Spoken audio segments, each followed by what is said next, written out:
Appreciate you all coming out here on a Tuesday night. Who's doing a date night The other tonight? guys that We got some more date somebody night. live stream this whole shit and log.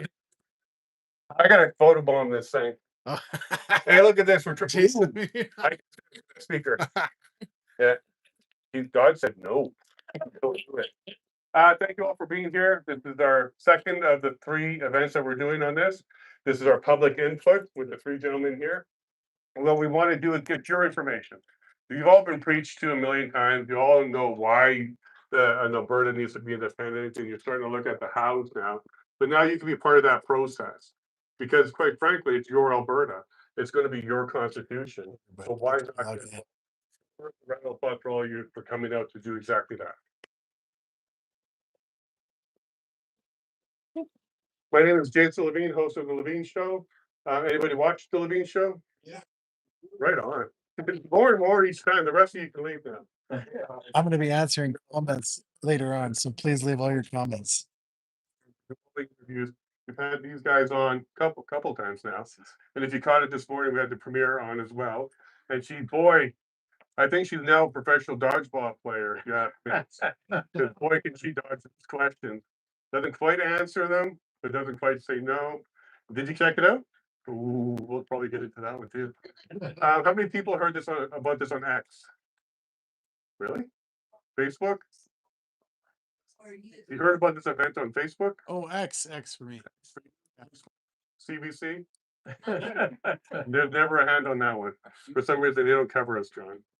And what we're trying to do here is really get you engaged because a lot of you are already decided. Is there anybody in here that's undecided? Yeah, normally pretty decided. I better say back here. Because quite frankly, we know why we need to do this. I don't know where I'm getting that from. Maybe I move it a little bit over here.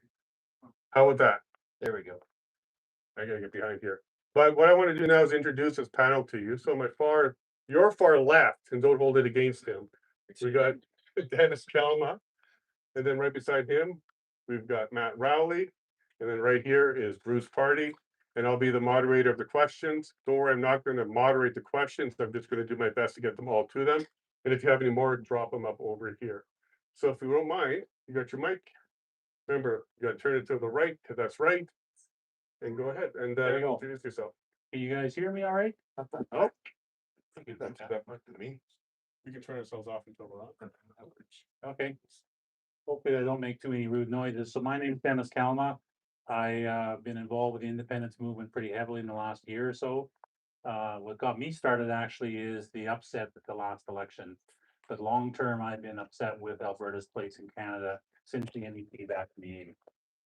So I've been involved. A lot of you know that I was the principal author of the Value of Freedom, the fiscal plan for an independent Alberta.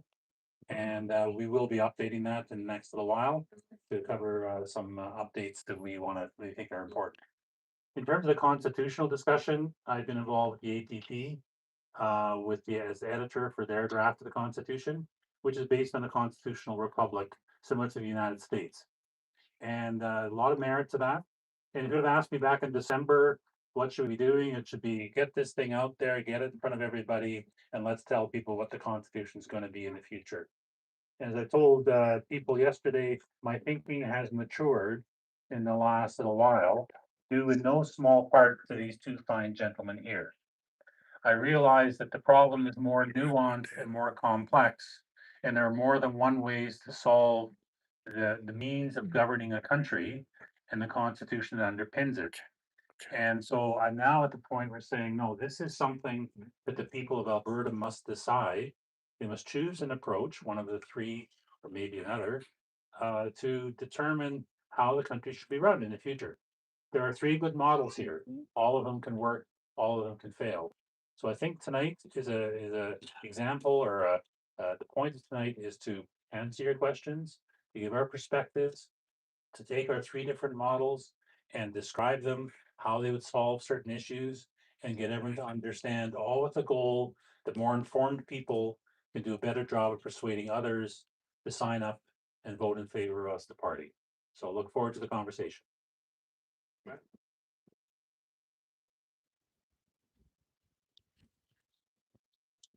And it's fun to have two friends to talk about this with too. We were saying earlier. Okay, sorry, Rachel.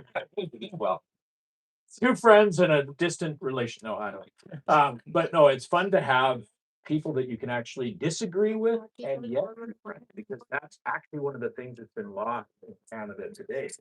And I got involved in this whole thing because I have 10 kids and I want to make sure that they have a future, that they're able to do whatever they want to do, build what they want to do, and be all that they can be. And I see that being robbed away.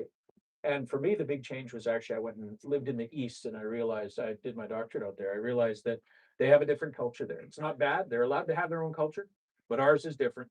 And so we're not going to get to a point where we want the same things. And that's why you can't get unity no matter how hard you try. So we need to have a separation of ways. But for me, the big thing is I want to change as little as possible. Things do need to change. I'm all for a Westminster style government. What Canada has now, I said yesterday, and I've said it often, is actually a French Republic dressed up in a Silence of the Lambs type skin suit of Westminster. So we need to strip away everything that Pierre Elliott Trudeau did to break our country and return to a time when it was good. Most of us are old enough to look back and say, I remember when Canada worked, when Alberta actually could move forward. But things like the National Energy Program, and the changes that have happened since Pierre Trudeau's constitution have broken Canada beyond repair. So we need to do something to change that, and that's why I'm here.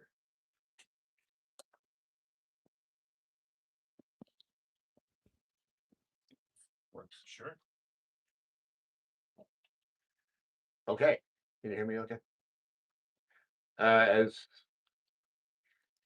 Jason has described, I am the interloper from Ontario. Besides making a whole lot of really great Albertan friends, I'm involved in this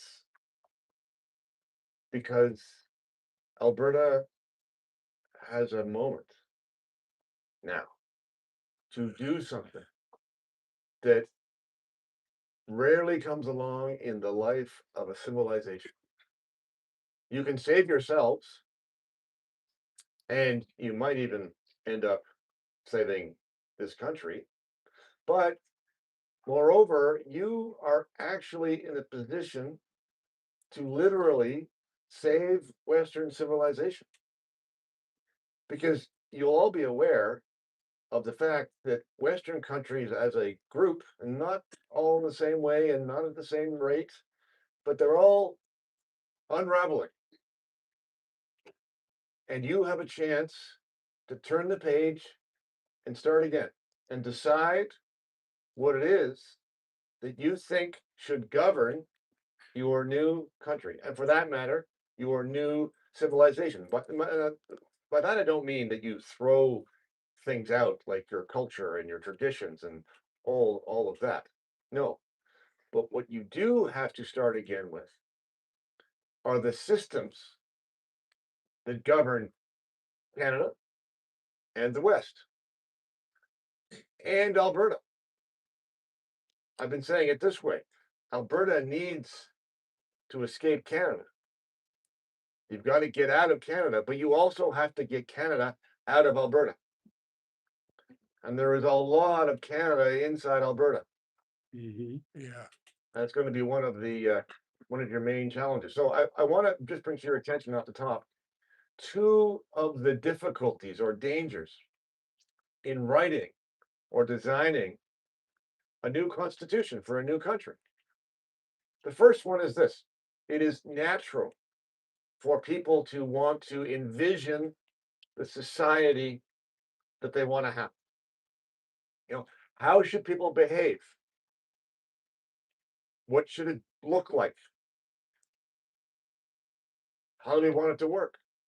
And then take that vision and try and manufacture a constitution that produces it. Okay?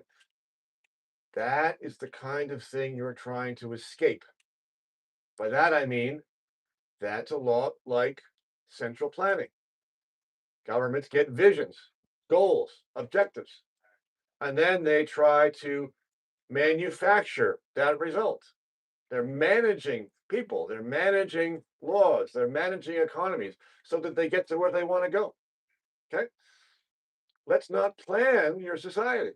Instead, the alternative is to identify the principles upon which your constitution is built. To get a document and a system of governance that reflects those principles, then you do it and then you let it run. And then things evolve. And people make the most of their lives, and then you'll find out what your society will become. That's the first thing. The second thing is this: there is one weakness that all written constitutions have, even the best ones, and that is that they are written in words, because words are inevitably ambiguous. You can never write a constitution whose meaning is clear in every single situation. And the fact that words are ambiguous, or at least that you can make them ambiguous, means that the danger is that the power is held in those people who have power. Governments, bureaucrats, courts take those words and then they tell us all what they're going to mean now. And that means that your constitution is not supreme at all.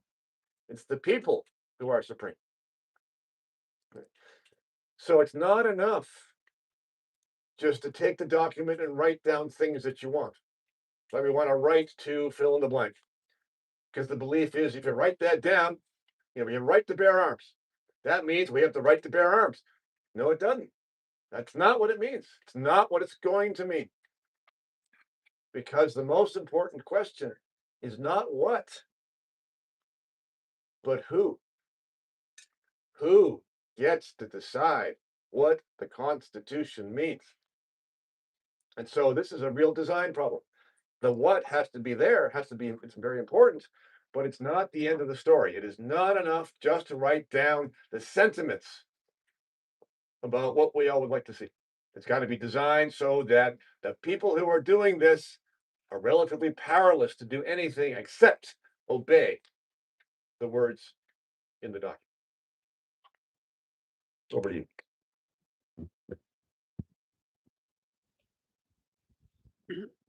What he said, yeah. Okay.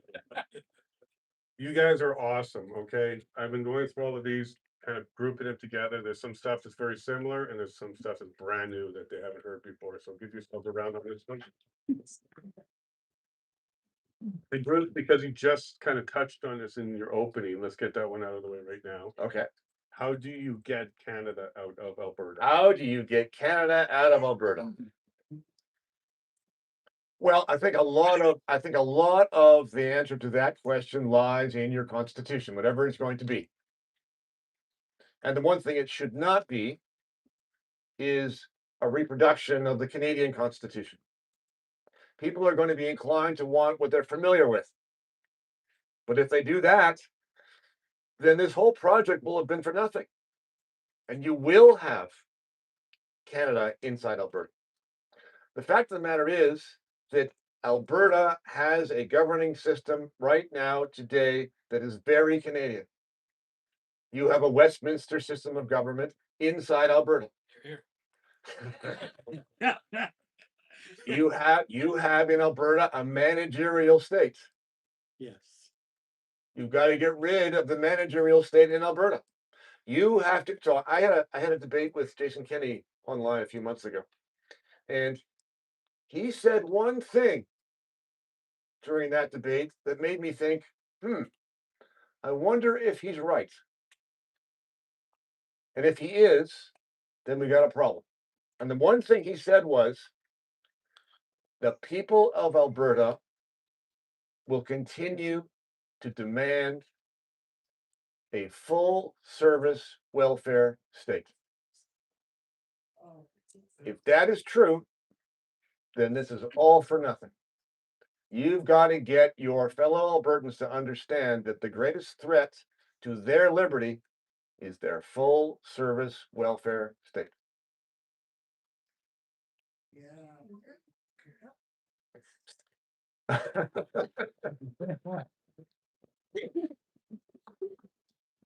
I was wanting a little support from you on that one. All right, I won't bring that question to you guys, because, well, first you're here to. I hear here in Westminster. Yeah, you did. But what I'll do is I'll bring one for all of you, but we'll start with Dennis and work our way down here. When do you expect to have a working draft, and will there be public input? So, working drafts, we've actually got several working drafts. I've got one sitting in my computer right now that was written and published to within APP on December 12th of last year. I think it's a pretty good draft. It's the model I like, different than what these two gentlemen propose. That's not the issue. The discussion is, and as Bruce rightly said, is who decides? And the most important question for Albertans to decide when we go independent is what is the Constitution? What is the basis under which we run our country? That cannot be left to government. That cannot be left to a small group of intellectuals hiding in a room somewhere. It has to be chosen by the people. So my thinking has changed. I now believe that we should be having a constitutional conference. The conference should be given all three models with pros and cons. Here's what's good, here's what's not so good about each of them. And then that group of people made up of, yeah, some politicians, yes, some academics, but regular people, people like the ones in this room who have input, who have suggestions, who like things, who don't like things, and ultimately will draft the Constitution. Then the most critical step is then it gets put to the people to decide. Then we all need to vote on that, and we all have to buy in and say, yep, that's the way we want to run our country. And to Bruce's point earlier about if we really want a full service welfare state, we have to say that we don't in there. If we put in there that we're going to take care of you and guarantee basic income forever, and you'll never have to want a day in your life, well, that's not the country I want to be in. I want a country where if I work hard and I make hard, I get to keep those proceeds. If you don't want to work, I'm sorry, that's not my problem. Yeah. So I think we have to put that in there. The conference is the way to do it. It must be a broader group, and we must let the people ultimately decide.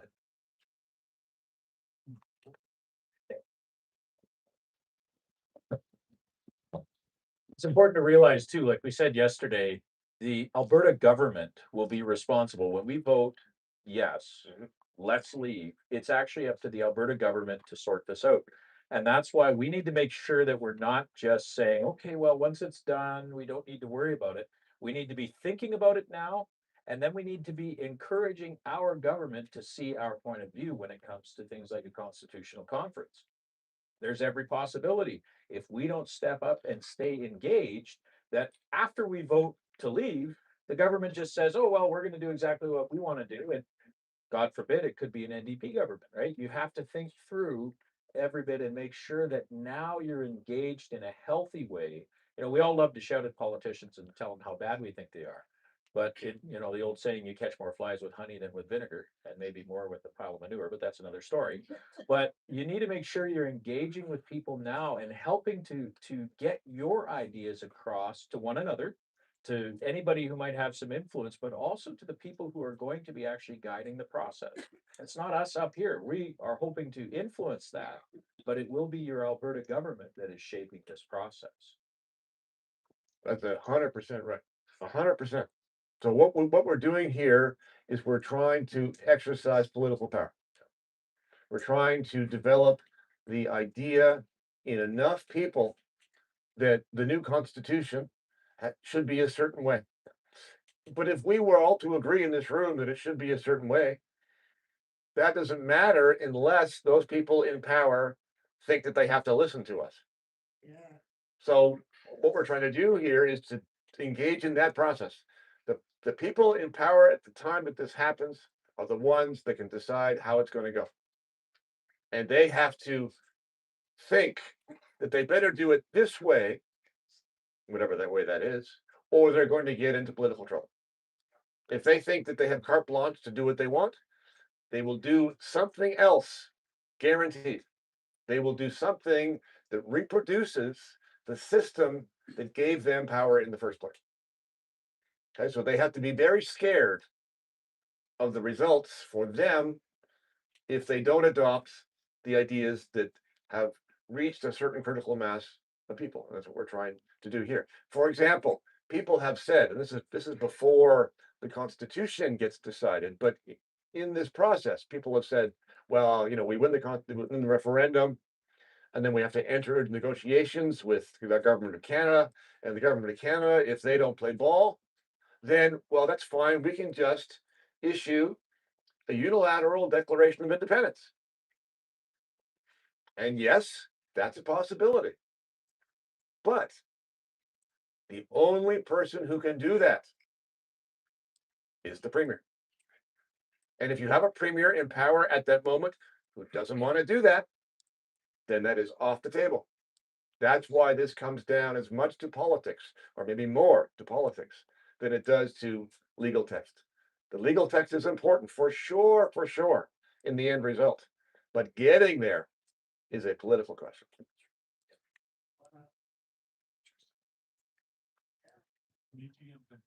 There's an AGM coming up, yep.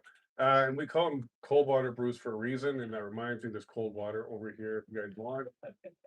And I need it, and he's absolutely correct, because in the absence of pressure from the public, they go to political pressure or personal pressure. They go do their own thing. So public pressure is by far the biggest mover of that needle. So thanks for you guys being here. We'll start with Matt on this one. If all three of your constitutions were rejected, what other style of constitution would you choose? Matt. Oh, let's just go full medieval then. Gold system. No, I think honestly, what we have here are by and large modern constitutional arrangements. There certainly are other ones. I guess we could have a theocracy with an Ayatollah, but that's not really a good idea. Like there are other constitutional arrangements in the world, but what we have here broadly are the two main systems that many countries use around the world, plus Bruce's utterly unique, utterly special. We won't talk about the short bus, but it's actually a very interesting one. And honestly, if I was just starting a country from scratch, I'd be very interested, but we're working in reality. And where we are is that we have these basic modern constitutional styles that people use. And especially in recent history, modern history, when countries have been formed, they've adopted constitutions along these models. So that's why we're here talking about these ones and not others. But if you want to make me king in a feudal monarchy system, I'd be happy with that. I'll be your king. Yeah, I mean, I largely agree with Matt. The guts of it is, well, what do you want? I mean, you sort of say, if none of these three work, I go, well, why don't they work? What's missing? And I can go to the German system of basic law and say, oh, these basic rights and law elements can never be changed forever, ever, ever. They did that to keep another Adolf Hitler from showing up. Good plan. Or the Swiss law with their emphasis on referenda and so forth. Those are all variations that fit within all three of these. And so you say there's a specific element that you aren't covering, then I think we can have a good conversation. If you say, throw the bums out, we want something totally different, I think we're out of options, other than the theocracy and of course me as king in that case. You'd be a great high priest. Or you could also have anarchy. No constitution at all. But the problem with anarchy is that very quickly you get somebody who has the most power, and then they establish a new system that you didn't want in the first place. So that's no answer. But I agree with Matthew's description of these three models. Those two are the two main variations of constitutions that you see in the Western world. And the one that I'm just suggesting, you will see nowhere in the real Western world. And the reason for that is the Western world is coming apart. And so for my money, the thing you do not want to reproduce are the existing systems. Now, both of these models are based upon a really neat idea. I'm partial to the Republican version, The Republican version is what the Americans established, and established very well at the time. At the time of the American Revolution and the new Constitution, it was, of course, revolutionary. It was different than what existed. And that model was based upon the idea of checks and balances, right? It's a long evolutionary thing. But the whole idea is you don't want power concentrated in one person or one office. You want to diffuse power and you want to set up different branches, the legislature, the executive, and the courts. So they check and balance each other. And that's a neat idea. And it worked for a good while. It does not work now. And the reason it does not work now is that these three branches have decided that they're all pretty much on the same page. They all believe in the same thing. And that thing is that the state should manage society. Now, I don't mean that they don't have their quarrels between them, the legislature and the executive, or the courts and the legislature and so on. They have their little battles and they have their court cases, sure.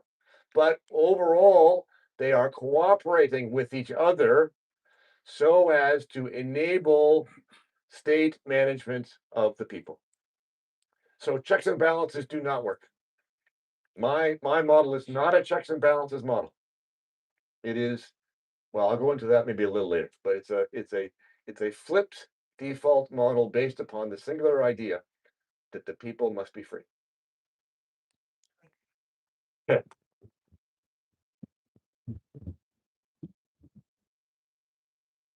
Good start. 3 questions in and we got Hitler already. Much later than here's the next one here. And this is a good one to kind of put your head around. How do we get to the next step? I believe we need to protect our nation from government control and overreach into our personal lives. How do you foresee the transition of society addicted to socialism to one embracing individual freedom and responsibility? Let's start with Bruce. Oh, my. Well, so it sounds like a question of culture and psychology rather than constitutional design. And to be quite honest, I'm not sure what the answer to that question is. How do you change the minds of your fellows to reject the idea that the state should be looking after them? This goes back to my comment about whether or not a critical mass of Albertans will still want a full service welfare state. How do you change their minds? Well, I don't know. I mean, one person at a time, I think. But that's runs alongside the constitutional question. The constitutional question for us is, how do you design a constitution that does not allow a welfare state?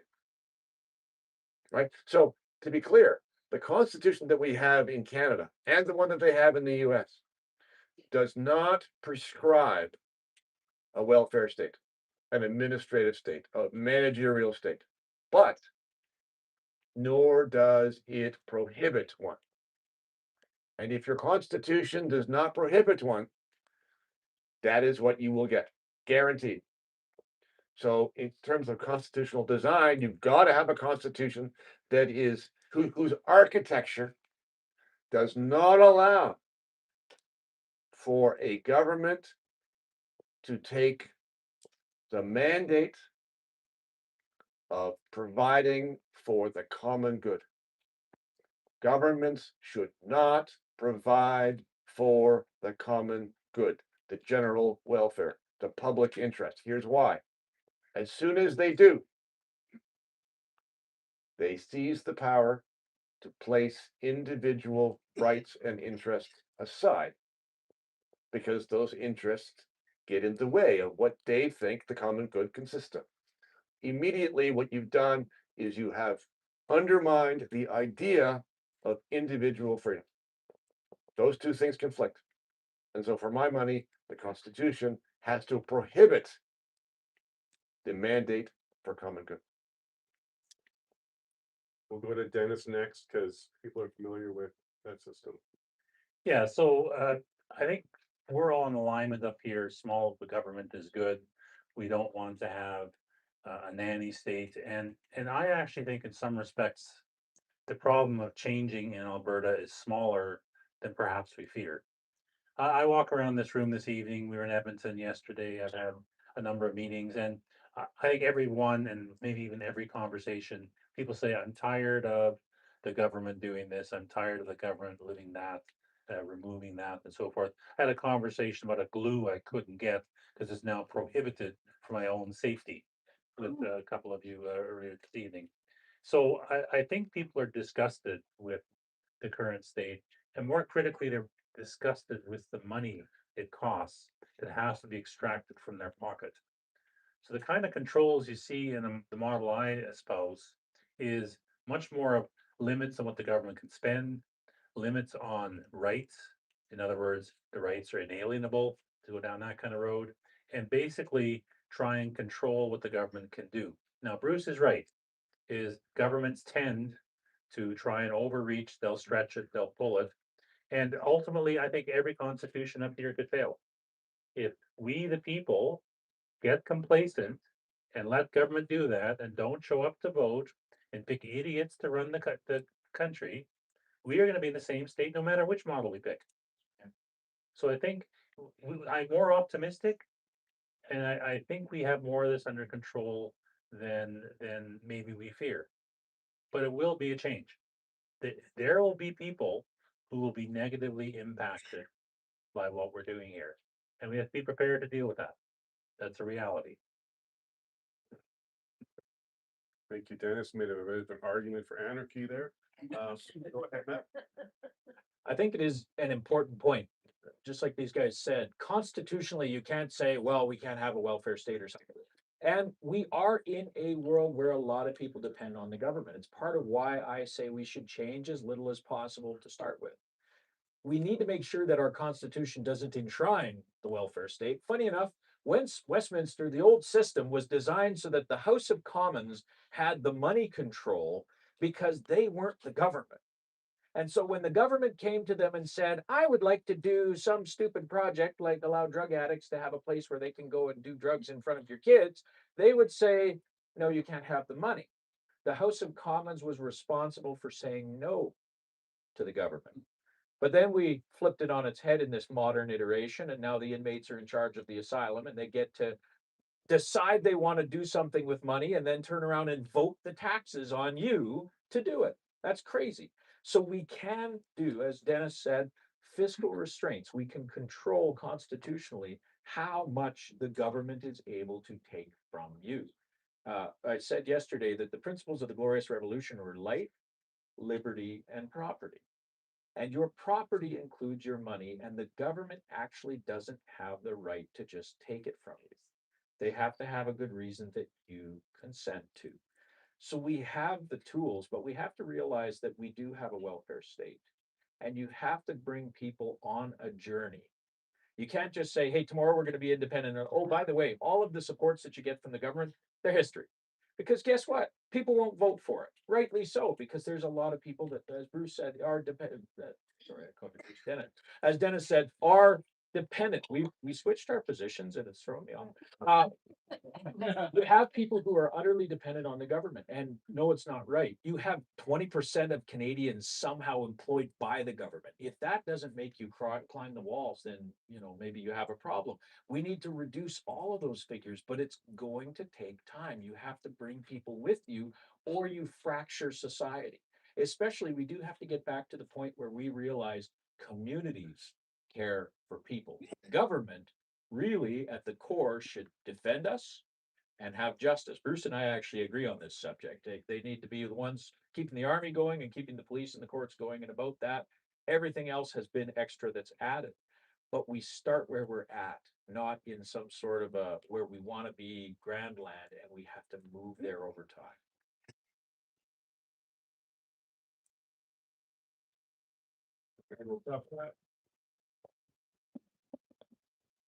It's certainly a tough one. Like, where do we go from here? What do we change? And I'm just gonna throw this one in here because it just came up and it kind of dovetails on this one. Because it's what you were talking about, Matt. So maybe we'll throw this to Dennis and Bruce. We'll start with Dennis. How do you work with people already on programs like AISH, people already deemed not able to work? Well, it's a reality. It's probably not strictly a constitutional question, but it's probably lands in what kind of people do we want to be, what kind of culture we want to be, and how we want to treat our citizens. The reality is some of us are healthy and able to be prosperous and do things and we're gonna make money and all that good stuff. Some are less able. They have difficulties. And if we want to be the kind of compassionate nation we I think we want to be, then we have to care for those people. Not at the absolute minimum possible. We have to take good care of them and make sure that they are maintained in a state that's human and correct and proper. And so that is also a role of government for those people that need that kind of thing. Now, I'm going to go back to the value of freedom conversation, which is one of the things that helps all of this is the fact we got the money. The reality is we're going to be in a financial surplus, substantial one, I think at least 25 billion a year. And we can certainly support the kind of spending required to deal with people who are disabled or have other needs. So I think it's possible. Strictly, it's not a constitutional question, but it's something we want as a culture. As Matthew, or maybe both of you said, there's an awful lot of things that the three of us agree about. There are some things we disagree about, and this is one of them.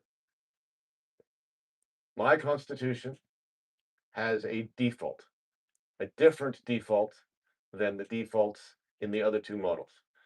The default in the other two models is this: the state has power over everything. It has subject matter jurisdiction over everything. When I say the state, I mean all the bits of the state together: the provinces and the federal government, the legislatures, the bureaucrats, and the courts. All those bits together have unlimited subject matter jurisdiction. They can do anything except we put in exceptions, or we claim to. What are those exceptions? Well, for example, your charter right. You can do anything except violate your freedom of speech. Now, sometimes that's real and sometimes it's not. Okay. But the problem is the default. The default is anything unless you can fit yourself into an exception. And on that basis, the reach of government grows and grows and grows and grows because it starts unlimited. So what I'm suggesting is that we flip that default. It goes like this: the state has power to do nothing except. Now, what are the exceptions? What do you want the state to do? Why have a state? Well, I've been suggesting three things in the list of exceptions. Number one, keep the peace. You don't want violence. You want to be able to call the police when somebody steals your car. Number two, resolve disputes. You know, your neighbor built a fence on your backyard. You want some place to go, like a court. Number three, protect the country. You want a military, you want borders. 1, 2, 3, keep the peace, resolve disputes, protect the country. And not very much else. What's not on that list? Welfare, health, education, and all kinds of other things that are characteristics of a full service welfare state. I do not agree that the government should be responsible for paying anybody anything. I agree that society should be compassionate. But when governments pay money to people in need, Nobody is being compassionate. Nobody is being compassionate. Here's why. The government's not being compassionate because the government has no money. The government is taking money from other people and passing it on. That's not compassionate. That's theft. And the people who are being taxed are not being compassionate because they're paying their taxes under compulsion. They don't have any choice. There is no compassion in that action. There should be no payments by government to anyone for anything. Society should be compassionate. I put it this way. There are a lot of people, hopefully, in society that believe that people in need should be cared for. I agree with that. 100%. The people who agree with that should do it. And our support systems should be outside the state. They used to be largely community, church, family, and so on. And the reason that we don't have much of that left anymore is because the state occupies the field. So you get the state out of that business altogether. No questions, no exceptions. 1, 2, 3. If it's not in the list, they cannot do it. Constitutionally, they have no power to do it. It cannot be done. And if you have that kind of system, then people and society will fill in the gap.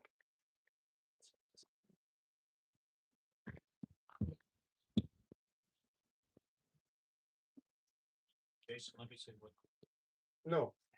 Okay, by the way, I'll be compassionate. you don't have to wait for independence on this one. The government doesn't have to be the answer for you or for your communities. You can build this now. So don't wait for independence to start making the community, your family, friends, your church, the center of existence instead of the government. You're here.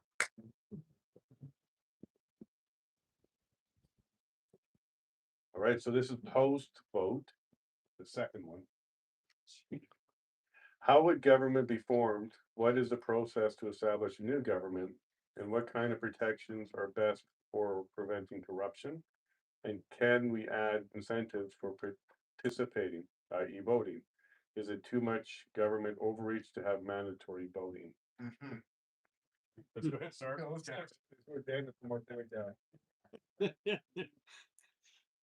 wanna start with me? Is that the plan? Yeah. Yeah, my colleagues and I differ somewhat. I actually like the idea of, you don't show up to vote, you get essentially a parking ticket. I think, if we're gonna depend on people for referenda, we gotta have people showing up, and not just showing up, hey, I don't know anything about this, let me just check some boxes at random. And that's incumbent then on all of us to understand the issues, understand what's being done. And everything from, I think, education systems should be teaching civics. I think people should be taught from an early age. How does our government work? What is your role in it? What does it mean? Why are you voting on this silly referendum? Why is that more important than a bunch of crazy people in ivory towers in Edmonton making all these decisions? Why is that better? So we have to be educated. That's definitely part of it. Now, in terms of actually getting there, the first part of the question is if we win independence, how do we get there? It has been said earlier, Danielle Smith is still in power the day after. And that transitional time will last for a while until we can complete the constitutional conference, until that is enacted. And I don't like parties, but until people who are willing to run for office under the new structure inform themselves or set up their affairs, we can have an election. We get the legislature set up, we get the courts populated, and all that stuff in place, and then that new government begins to operate. So there is a period of time where we're in transition, and we will have some frustrations, and I guarantee it. There'll be things that don't go right, and you want to make this decision now. And the military guys that are working with me on the transition plan, they want to start buying F-35s. Like right now, we have 10. So I think things like that will come up and have to deal with them, and there will be some challenges to it. But really, really, really, the most important thing is we do not want to make decisions about how our country will operate except for by means of the legally elected legislature that's driven and governed by the new constitution, whatever it is. Yeah, and I think the important thing to realize is slow is the safe speed. We all are very excited to be fully independent, fully shot of Canada, fully done with all of the ridiculousness that we've been through for, quite frankly, 120 years. But since Pierre Elliott Trudeau, it's gotten real bad. Yeah. But if we go too fast, we will regret it. I love to point out that there was a lot of people who were really frustrated with the czars. And along came the Bolsheviks and they said, we'll solve the problem for you. And the next thing you knew, everyone woke up and went, wait, this is even worse. So if we go slow and we're thoughtful and careful, if we realize that we do need a government, government is actually basically a good. The question is how much government, where you get into whether it's bad or not. So we need to recognize we do need a government. It does need to be healthy. There are structures that we can look to from the past and even in our present in Alberta that have worked very well. Most of us are probably pretty satisfied with how elections go in Alberta, and you don't think, oh, that's corrupt and it was stolen. So we have structures in place that do work. We don't need to reinvent the wheel on those things.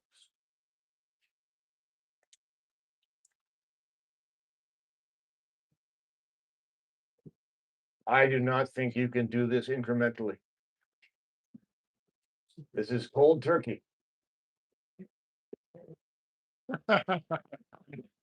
If you do it slowly, it will never be done That's right. because people will resist. So the foundational principle in my model is that people must be free. Now, question. What does that mean? My answer would be this. You are a free person when you are not being coerced by somebody else. That is, you are not subject to the force or threats of force of other people. That means your fellows and the state. So, if that's what it means to be free, and the whole purpose is to be in a country that is free, that has to be the first rule in the Constitution. No use of force or threats of force by anybody. Now, a couple of exceptions. Somebody comes after you, of course, you get to use force in self-defense and so on. But maybe the more important exception is, well, if that's going to be a rule, a law, well, then, of course, you need the state to enforce it. And that means they can use force for that. But that, with respect to rules that affect your behavior, that is all. I'm describing a situation in which the state has no constitutional authority to use force except for the purpose of these against citizens, except for the purpose of making sure you're not using force. Okay, now just imagine what that means they cannot do. They cannot make any other laws governing your behavior. They cannot require you to pay taxes. They cannot require you to wear a bicycle helmet when you ride. They cannot require you to do this and to do that. All those things that they are requiring us to do right now are off the table. And why is this necessary? Because the Constitution is based upon a principle. And the principle is people are free. What does that mean? It means they're not subject to force. If you mean what you say that means, there's got to be a constitutional rule that says no force. Otherwise, you don't mean what you say. Okay, but let's go to the voting. If we say, well, but it's important for people to participate in the democratic process, and therefore there will also be a rule that people are required to vote, you have just broken your principle. You are now using state force to require people to do things they don't want to do. That's doesn't make sense. Okay, you either mean it or you don't. Just a reminder, the cold water is over there. I want to jump into this one too, because we had a question that kind of sets you up nicely, and then we'll do Matt, Bruce, and Dennis on this one. I want the people to have the choice on everything, i.e. Switzerland and all the people's choices. How can we implement this government, ditch the government we have? So direct democracy, extremely direct democracy. Matt? So that sounds great. Until all of us are continually involved in politics all the time. How many of you like thinking about politics every moment of the day? I do, which is weird. The average person doesn't. That's actually why we have representative democracy, is we say, you know what? We don't want to have a decision on every little thing. We're going to elect someone we trust, and we're going to send them to do the basic jobs. Now, if there's big things, constitutional amendments, adjustments that are going to affect how the country functions going forward, yeah, we want to make a decision on that. But if we have direct democracy, it means that we all spend our time worrying about things that we don't want to know about. The best government is the one you don't know is there, because so little is happening that is dramatic and is going to destroy what you hold dear or value most. So direct democracy, to a certain extent, is good. What we're doing with the referendum is great. It actually will become tiresome. They've tried it before in history, and people got fed up having to vote all the time.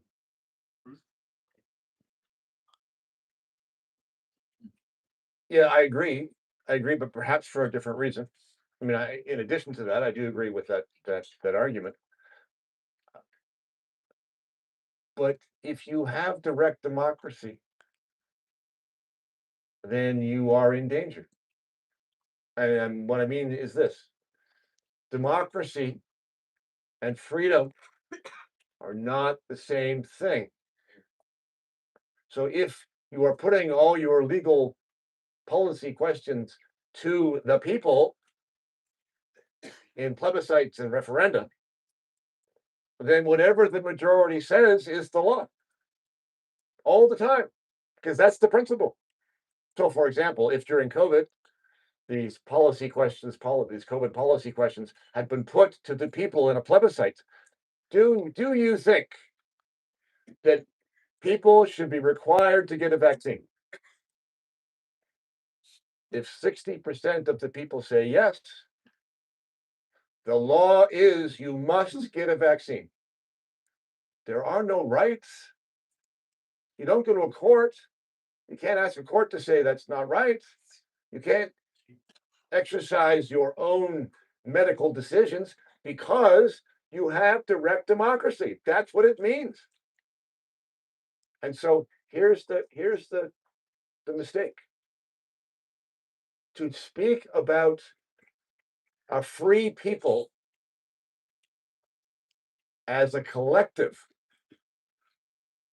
and free people as individuals are two completely different ideas. A free people think a people is free if they have democracy. Now, don't get me wrong, democracy is good. It's better than the alternatives. But a free people who have democracy do not make free individuals. Free individuals are free from force. Force is one of the things that the majority can decide to impose upon you. Okay, so you do not want governance by referenda. Now, don't get me wrong, there are moments like the one that we're in right now. So for big governance questions about whether or not you want to be a country, what kind of constitution you want to have, and so on, well, of course. But once you are into the system of governance, you want to be free people. And if your fellows get to say what you have to do, then you are not free. Let me put it this way. Our problem is not bad policy. Don't get me wrong, we have a lot of bad policy. But the problem is not bad policy. The problem is the existence of policy. The problem is that we have people with the power to make policy. And we all want to argue about what the policy says. What's the content of the policy? Is the policy actually in the common good? Well, because not because you didn't follow the science, or you did it this way, or it doesn't produce good outcomes. That's beside the point. The point is, you've got people ruling over you with the power to tell you what to do. That's what policy is. Don't fix the policy, fix the Constitution.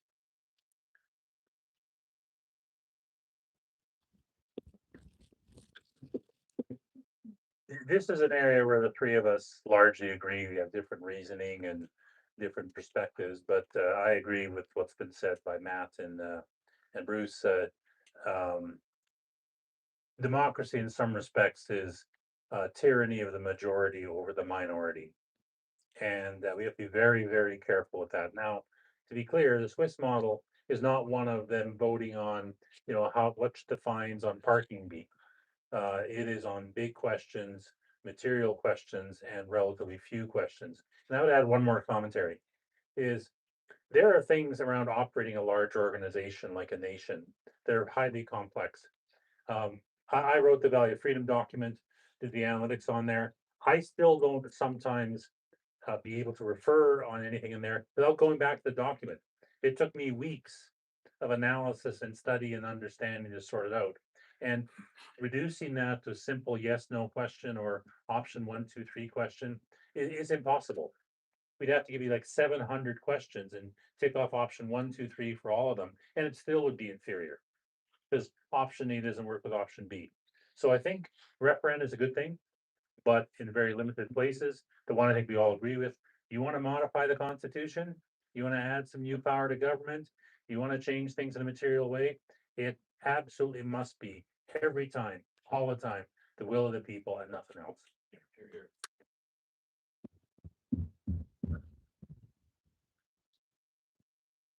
Several of you asked a similar question here around property rights and rights. So I'll just ask the one major one here. Can we have true property rights, including mineral rights, no ability for loss of property, property taxes, castle law? In the case of annex, fair market value is given to landowner. We need enshrined rights for speech and protection from harm. We need limits on immigration tied to services, housing availability, and merit. It's a very large one, but we'll go and start with Matt on that. So the right to property is not given to you by the government. It's yours. And nobody has the right to take it away from you. This was one of the principles of Runnymede, of Magna Carta. Even the king is under the law, and even the king can't just decide that he likes your land and come in and take it. We do recognize that there's a principle called eminent domain, where at times, again, in order to do large projects, say you want to run a power transmission line, you have 6 guys in a line that are willing to sell you their land, but one guy says, nope, over my dead body, you can't have your power transmission line, kind of like what happens right now with pipelines and other things. We recognize there's times when the government, for the good of the Commonwealth, that's an area where Bruce and I disagree, says we must exercise eminent domain, but we must compensate you fairly for it. And that should be incredibly limited and extraordinary. And that actually comes down to culture. It should be shocking if they have to do it. And everyone should be able to say, you know what, fair point, that's a good reason. Rather than just, oh, we're deciding to exercise eminent domain so that we can set up nature preserves because we don't want you drilling for oil. Property is yours. And again, this is an old Westminster principle that nobody in the government has the right to take any of your property without your consent.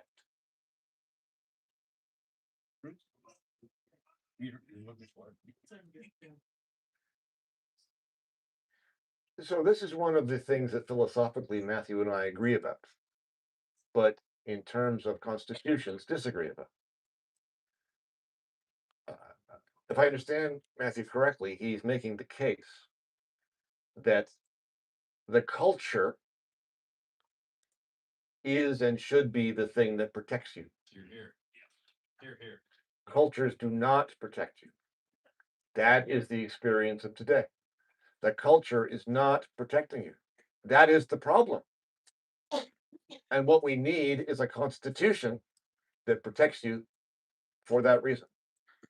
Now, the philosophical cultural preference that Matthew has described is one that I agree with. The government should not, the king should not be able to take your property. But they can. In Canada today, they can do anything they want. That's the point. Your rights are not inalienable legally. Legislatures can do anything they want with respect to your property. Why is that? Well, because there's no property right in the Charter of Rights. We do have statutes in all the provinces across the country that do as Matthew describes, which is if you want to take property through the power of eminent domain, you can confiscate, take title for the purpose of a highway or a pipeline and pay market value in compensation to the person who owned the property. That's what the legislation says. The legislation can be amended because it is within the power of Parliament or provincial legislature to do that. That is the rule only because that's what the statute was passed to say.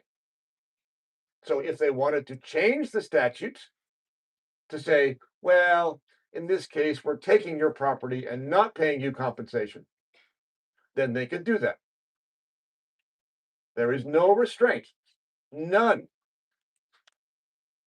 Let's talk about rights for a minute. People think the Constitution should list lots of rights: the right to property, the right to freedom of expression, the right to bear arms, and so on and so forth. There's a whole long list. And some people's lists are longer than others. We have a list already in the Canadian Charter of Rights. Those don't work very well. They do not protect you very much because our courts have largely decided that they don't mean what people in this room would like them to mean. Okay. My Constitution lists no rights. Why is that? Because it doesn't need to. Because the default is flipped. The state can do nothing. What is the function of a right? It claims to limit the power of the state. Those are the exceptions. All powerful, except those are your rights. Your rights are a mere exception to the all powerful state. And you need those rights to be listed because the state is all powerful in the Constitution. Flip the default. The state is powerless. That means that everybody is free. No one can use force, including the state, use force or threats of force against you. Your liberty is a single thing. It is a state of being. It includes all the rights you could possibly imagine: freedom of speech, to bear arms, to property. You can do anything you want without interference from the state. Why? Well, because the state has no power except keep the peace, resolve disputes, protect the country. That is it. You don't need rights, at least not rights that are listed and you go to a court to beg them to enforce. You have a constitutional architecture that means that these things cannot be done.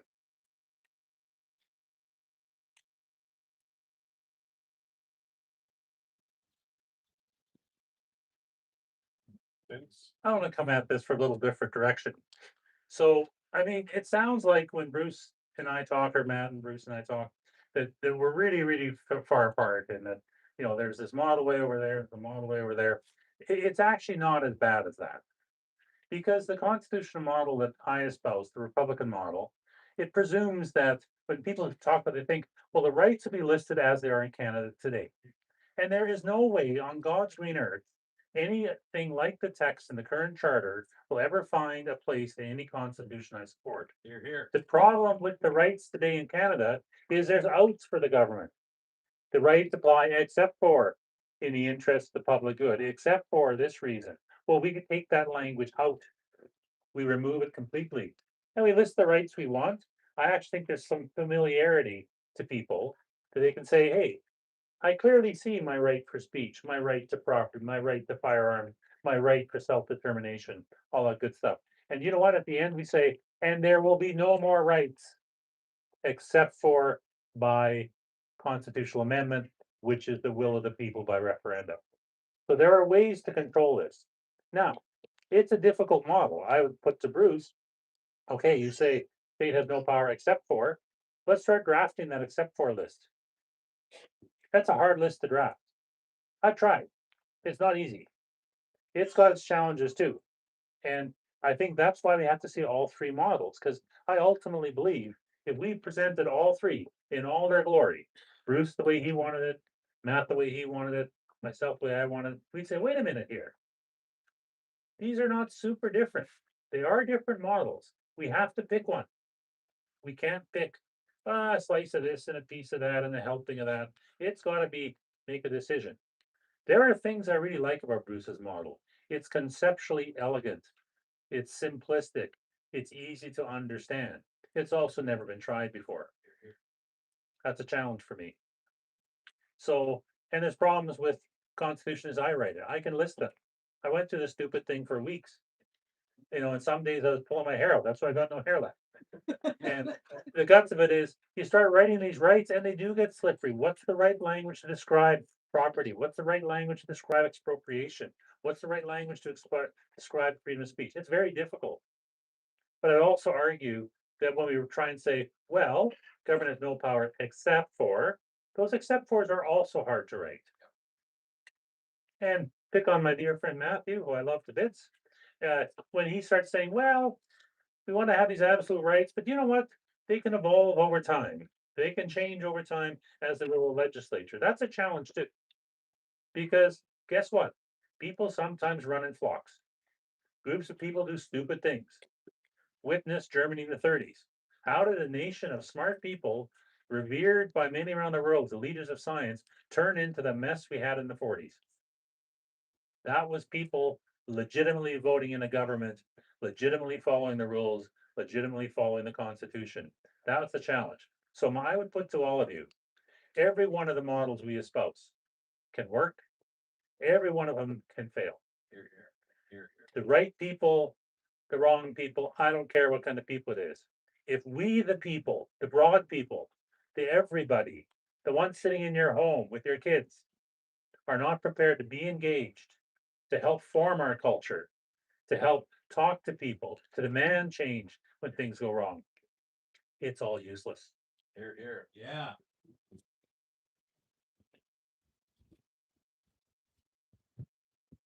And this next one is gonna kind of work on that, because this is a very modest question to be asking. Please talk about what we have versus what we could have. Please talk about what the core tenets of our constitution are, because I don't know. It's all about what we have, and I need more education. So I spoke to this gentleman before, and he literally said, I need more education to understand what we're even doing here. And to be engaged, that's a major part of this. Dennis, let's start with you on that. I'll make a confession. I mean, I think I said earlier tonight, on December 12th, I had the draft constitution ready. I was a legend in my own shower. I honestly believe I had it right. And then I began to get educated. I started listening to Bruce, started listening to Matthew, started reading. It took a while. It hurt my head. It was difficult. I had to talk with people. Bruce and I met in a restaurant. We spent how many hours? Yeah. Debating, pounding the table. Matt and I had a 4-hour meeting in a different restaurant with Eva Chikayak. And I went off and did a bunch of research. You have to work it. You have to understand. Like what I just said a minute ago around our current set of rights, they aren't a set of rights. They're a set of notions with exceptions for the people in power to change as they will. Do people understand that? Do you know that Pierre Elliott Trudeau changed the basis of government in 1982 from being Parliament, namely the people, the elected representatives supreme, to the courts being supreme? Unelected idiot. Do people know that? I didn't know that in 1982. Oh, we're getting his charter signed. Oh, isn't that cool? Oh, a bunch of politicians smiling, holding hands, making pictures. I didn't realize it was probably the single worst thing that ever happened to this country. Single worst thing. And we were all there. So you have to learn. Now, I am happy, and I think everyone on this table is happy. You know, if we need to make a video about what are the precepts of a Westminster Constitution, Bruce fills out his, fleshes out his, I flesh out mine. I think that's something that's a good initiative, an education series. I'm gonna add one more thing before I let this go. So I just finished drafting the transition plan for creating the Constitutional Conference. You know what the number one thing is in there? An education piece. Well, however we pick the representatives, whoever is there in the room making the decision, we're postulating a 1-month training course on constitutional systems, laws, the effect, history. What's Germany doing? What's Switzerland doing? What happened to Running Mate back when? And then when you're educated, then we can make the decision.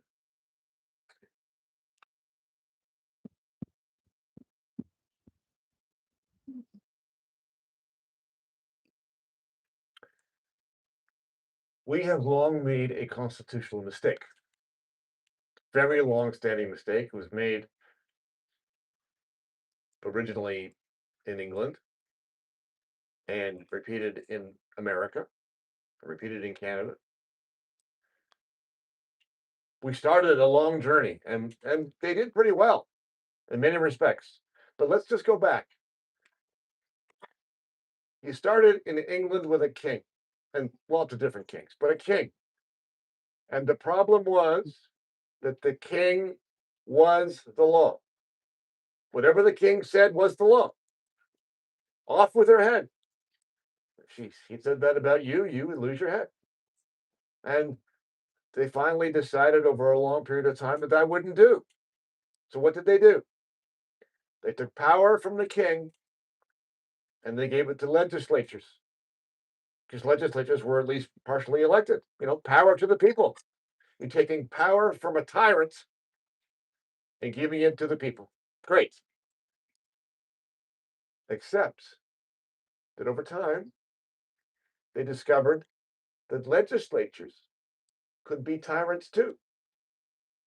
And so the Americans, when they had the revolution and their second constitution, and then shortly after that, they decided to do something about that, which was to create a Bill of Rights.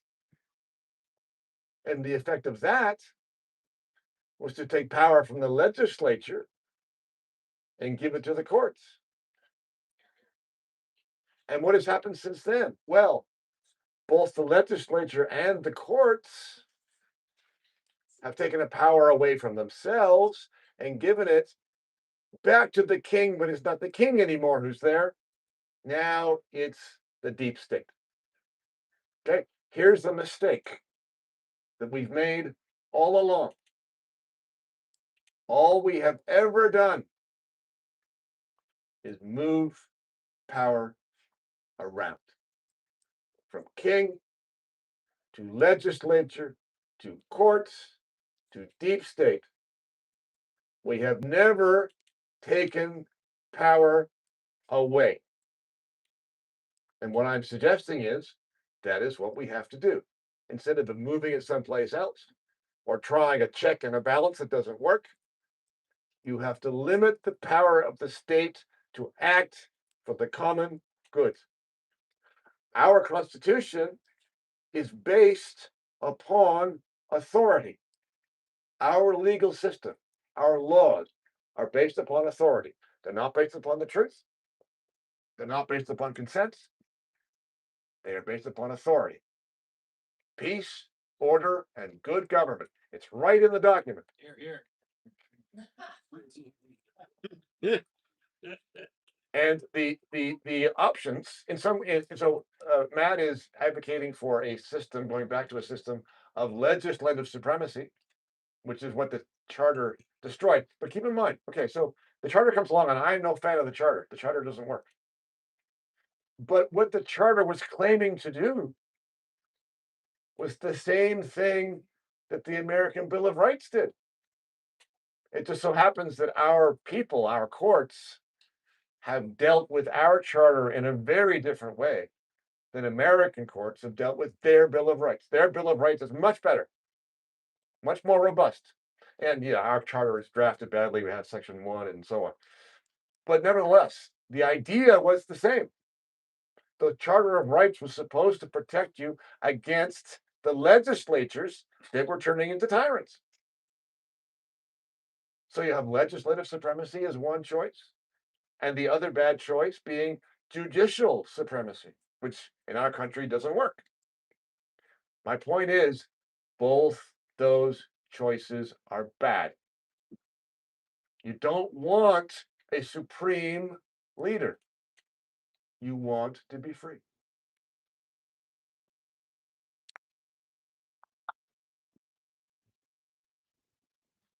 The book of Judges, it says there was no king in Israel, and everyone did what was right in their own eyes. Everybody got to have freedom. Oh, it was going to be good.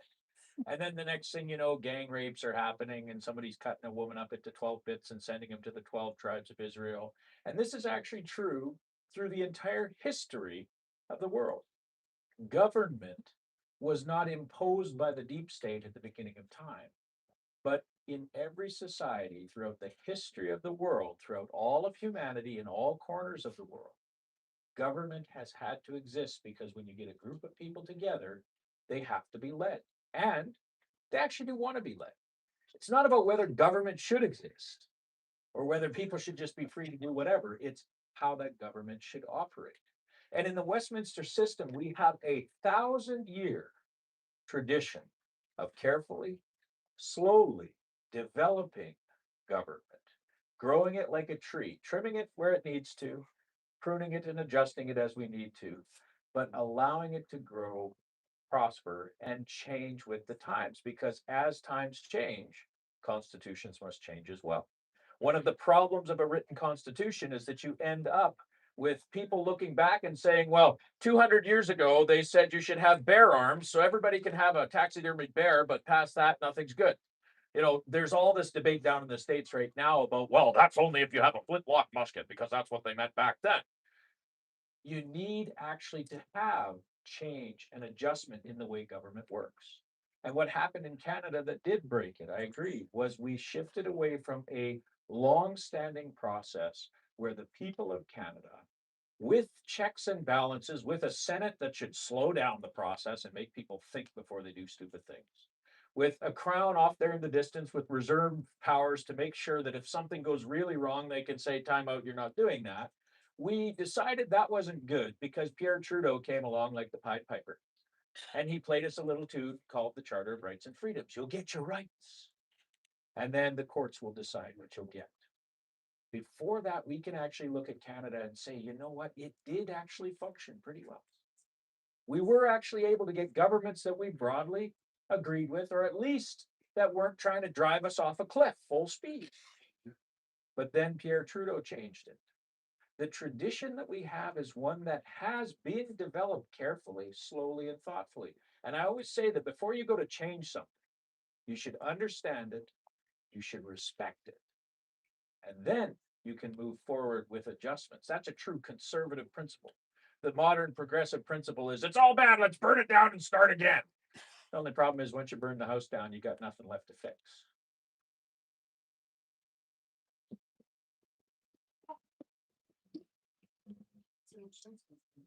All right, so was that insurance problem? Insurance claim. Yeah, that's quite the claim for sure. Maybe underwater too. Burn it while it's underwater. We have several questions about this one, so we'll get into it now. It's about God and where does God fit into the Constitution? And there's also a question here about whether or not certain religions can be barred or banned based off of barbaric activities that happen within it. So in a broad sense, what's the role of God, and is there a certain religion that should be picked over others? Bruce? You want me to go first on that question? Yeah. Yeah. All right.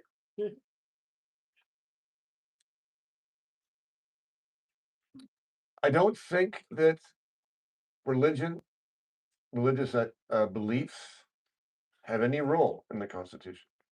I don't think any religion should be banned. Here's what needs to be banned: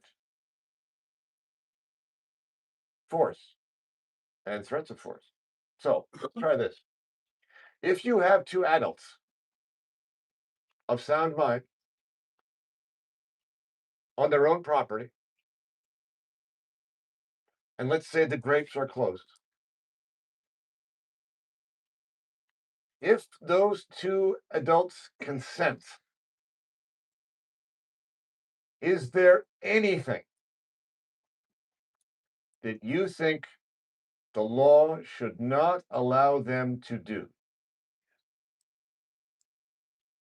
Does not affect you. It does not affect anybody else. Nothing is going outside the house. They're not online. They are in their own room. They both fully consent to whatever it is that's going on. You can imagine something as bad as you like. Do you think that there is any law that should prevent them from doing whatever it is that they're doing? And if you think that the answer is yes, then you do not want those two people to be free. Because nobody is using force without consent. Nobody. What you are doing instead is deciding that your moral code must govern other people. And that is not a free country. That is a country where the majority rules. And be careful, because you might not end up being in the majority. In fact, I'll bet right now in Canada as a whole, you are not. So I've got no problem with God and no problem with religions and no problem acknowledging the fact that this civilization was built on a Christian conception, largely. Certainly a Judeo-Christian conception and set of values. No problem. That is true. But the value and principle that I think society must be based upon, because what you have now is a pluralist society. It might not be what you want. It might not be what you like.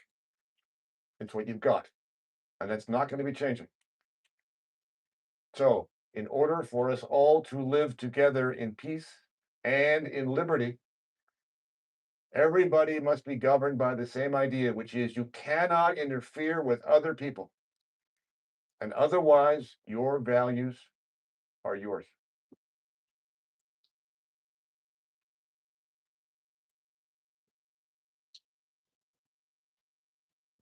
Go to Dennis. I'm not gonna get into what goes on behind anyone's closed drapes. Mind boggles, I have a good imagination.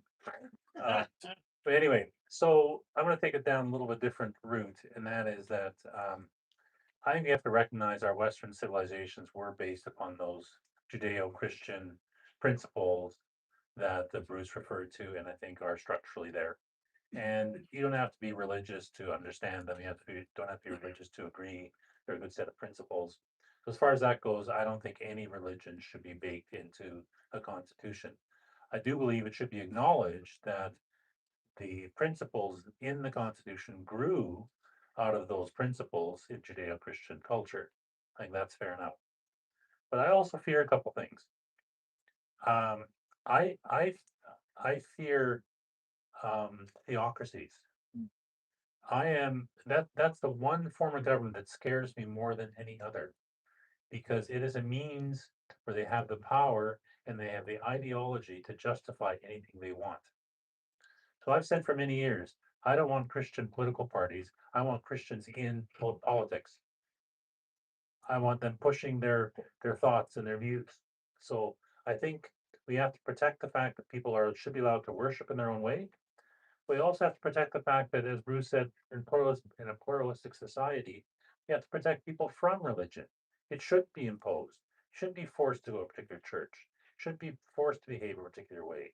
And as for banning religions, any religion that says we will force you to do certain things, we require, you know, women to wear certain dress or men to have certain behavior. I think that is, and that's where I agree with Bruce, that is behavior that must be stopped. You shouldn't require anybody to do those things. Now, as long as you don't do those kind of things, fine, practice your religion as you will. But I don't think that's where I'd stop. Just say, practice your religion as you will, and stay free from religion if you will. And that's where I'll end it.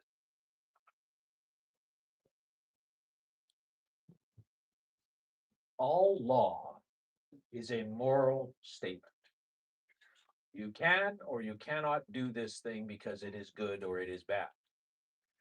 Our society was built on Christian values. That's what Western society is.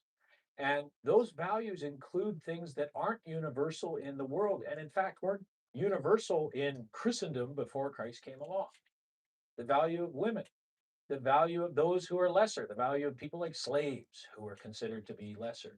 Though the change in the value of who people was, the development of even the concept of rights and responsibility in our world flowed from a place of belief.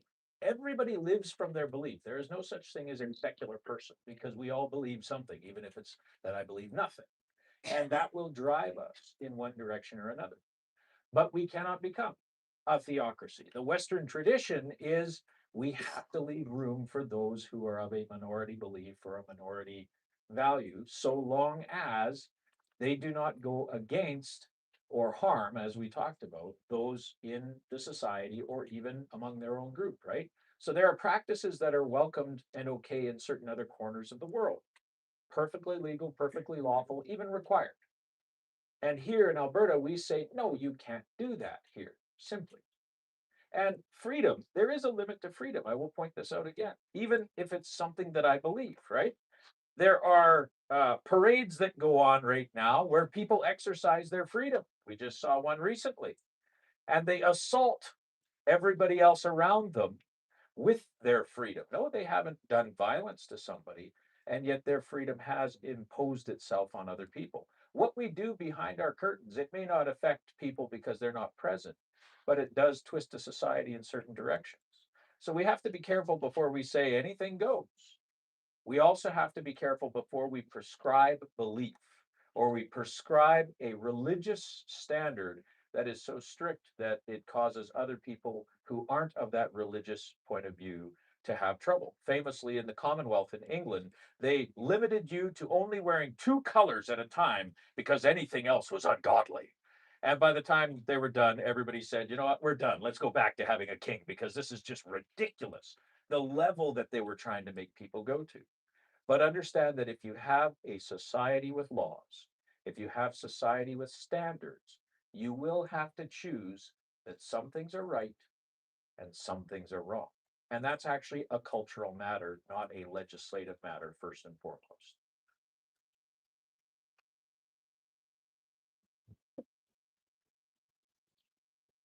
This next one's always lively. How do we prevent corruption? Should we have Doge? How do we stop nepotism? They're all about the same. How do we prevent cronyism and corruption?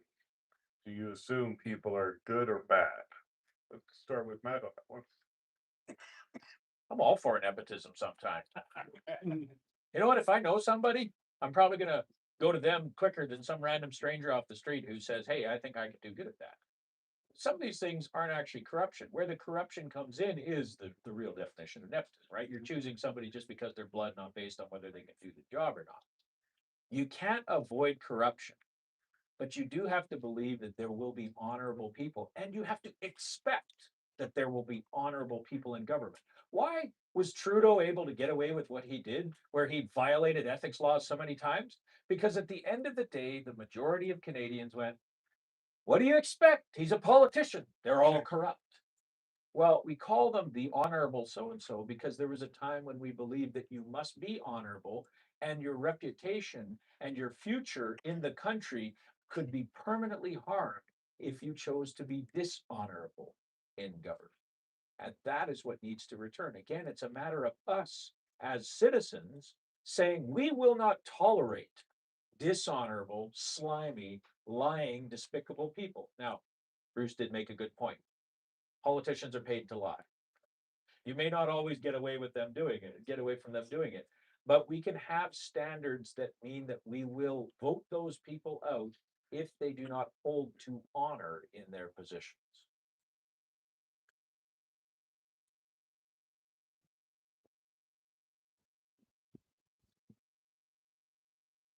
I agree with what Matt said, and I support that, but I have a little bit different perspective as well. Part of the reason why politicians go into power, at least some do, is they want to gain wealth, they want to gain status, they want to gain power. In the view I have, is I want to take that incentive away. Bruce and I agree, we agree on how to do it, but the whole idea about I don't want long-running politicians who have plenty of time to set up scams that enrich themselves and their friends. I want to make it short.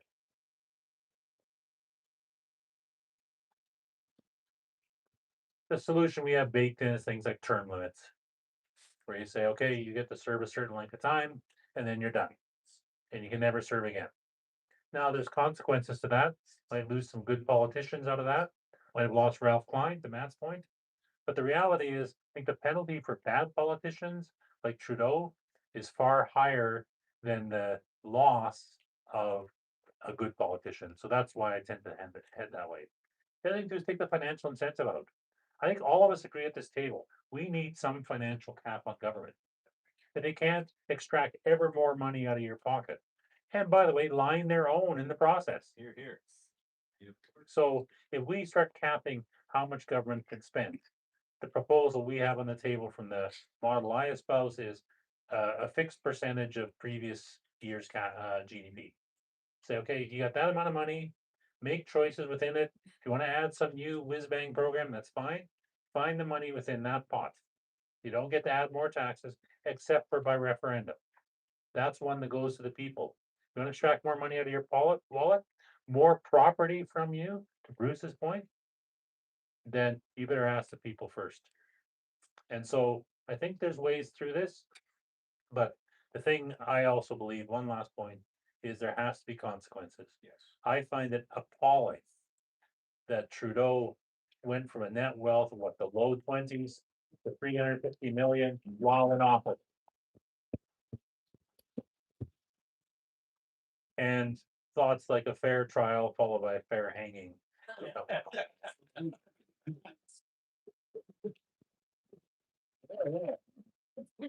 Give it to him, Bruce. Yeah, I agree with a lot of that, but I would like to frame it differently. You can't prosecute somebody for something that's not illegal. And the problem is that the corruption that we are talking about and annoyed by and outraged by is largely legal. It's not really corruption in the legal sense. It's not a criminal offense that these people have committed. We just don't like what they've done. And it's not illegal because they control what the law is. There is a way, in my opinion, to defeat corruption in government.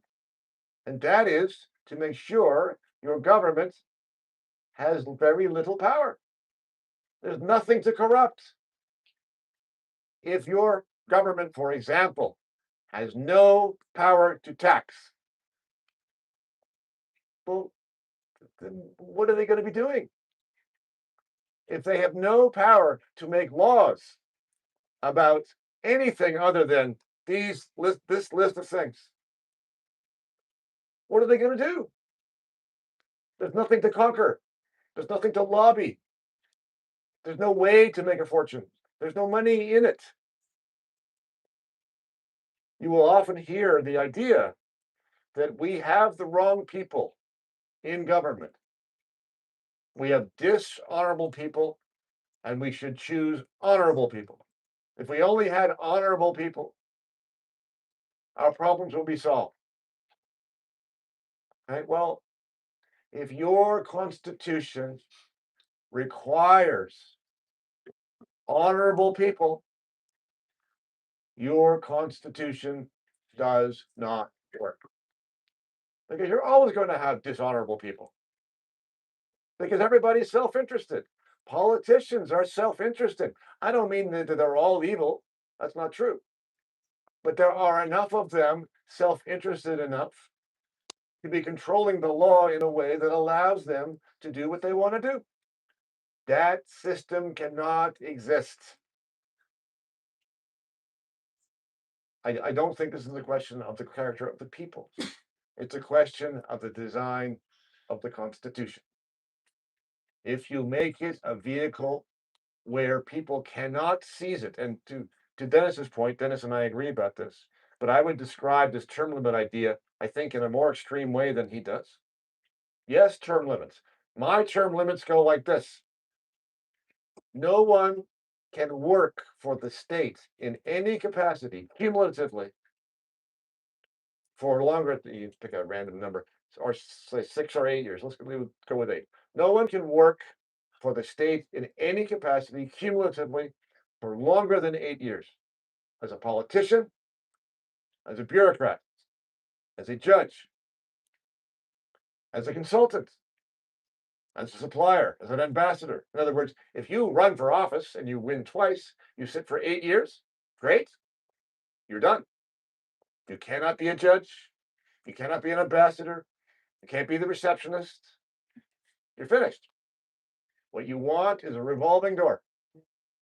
And what you are doing is preventing the creation of an entrenched ruling class. There is no deep state. There's nobody there with an entrenched interest. You're not there long enough to want to build an empire. What's the point? You get in, you serve, and you get out. And when you're in there, you'll be paid the median provincial wage. Why? Well, because you are involved in public service. Not a way to get rich, not for you. What you want is employment inside the state that nobody wants to do. You have that, you got something.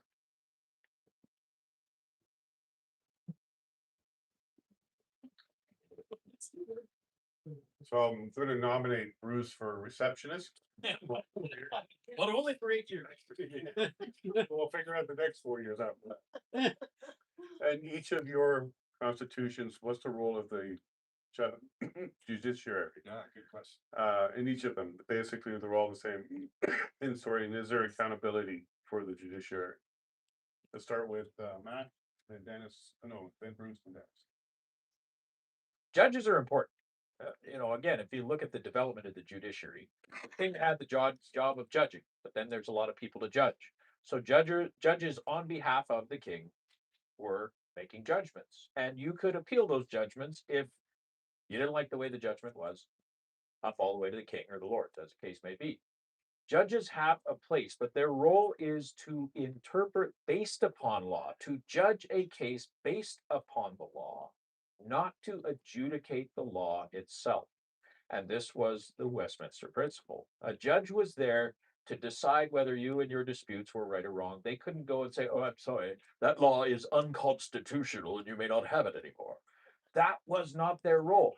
This is why we didn't have all these crazy dramatic changes that really affected the lives of people until Trudeau's charter could come in and the judges could come in and say, oh, I'm sorry, you can't have an abortion law anymore. Oh, actually, everybody does have the right to kill themselves, even the 13-year-olds and the mental patients, because even though the majority of people say that's a bad idea, we've decided it's unconstitutional. It's now unconstitutional to have a mandatory minimum sentence for a child rapist because some judge decided it, because they get to adjudicate whether a law is right or not. So in a healthy Westminster system, they judge based on the law, but they do not judge the laws themselves.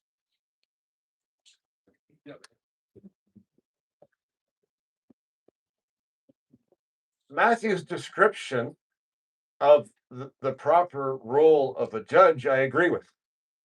It is a role of restraint.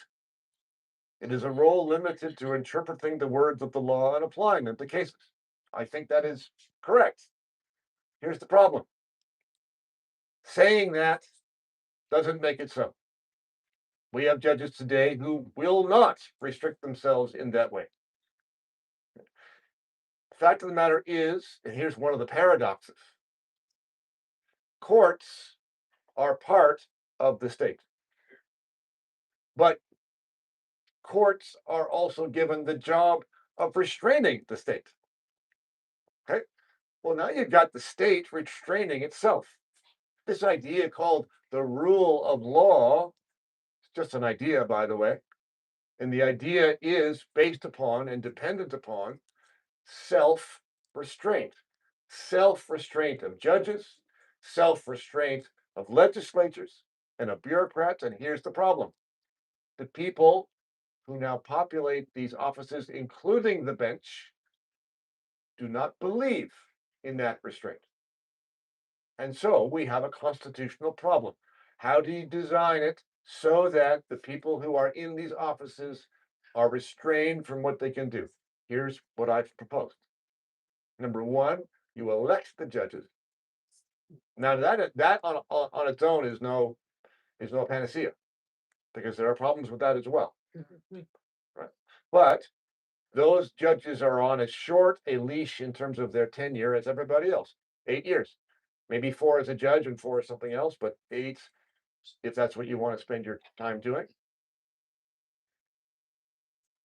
But let's add these things in.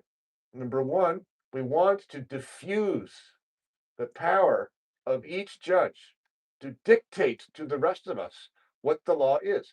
This is part of the restraint that Matthew's describing. How do we make them do that? Because they don't want to. Well, first, you get rid, this is going to sound counterintuitive perhaps, you get rid of the idea of precedent. Precedent sounds like a good idea. I believed in precedent for years. The doctrine of precedent suggests that like cases should be decided alike. Consistency in the law. That's a very good idea. It's part of the rule of law. But here's the problem. We have the doctrine of precedent, and yet we do not have consistent decisions. It doesn't work because judges always find a way around the precedent. And at the same time, we have a highest court, Supreme Court of Canada, with the power of precedent over the rest of the courts. And so here's what happens. Supreme Court of Canada gets a constitutional case. They take a phrase in the charter or somewhere else and they say, oh, we're taking these words and it's going to mean this. Now their interpretation now binds the rest of the courts. And this court, the Supreme Court of Canada, now controls the meaning of the Constitution. And they change the meaning of the Constitution for all of us. It's like having an amendment without an amendment. Okay, they become a star chamber. So you can't have them with the power of precedent. You have to take that away. And then you add in other things like when you're going to have a trial, you're going to have a panel. This is my suggestion. You have a panel of 2 elected judges with judges selected for those cases in both a random and transparent way. What happens right now, we think, because it's not transparent, somebody behind the scenes is deciding which judge will sit on which case. And that selection makes a huge difference to the outcome. Okay? So this process of assigning judges has to be open and transparent and random. And those 2 judges on the panel for a trial must agree in order for someone to be convicted or found liable. And then same thing at the appeal level. Only 2 levels of court. Appeal level, 3 judges on a panel. Those 3 judges must agree for the appeal to succeed. In other words, you are trying to make each judge in the system far less powerful than they are right now. So you get closer to the kind of approach that Matthew is describing. Thanks.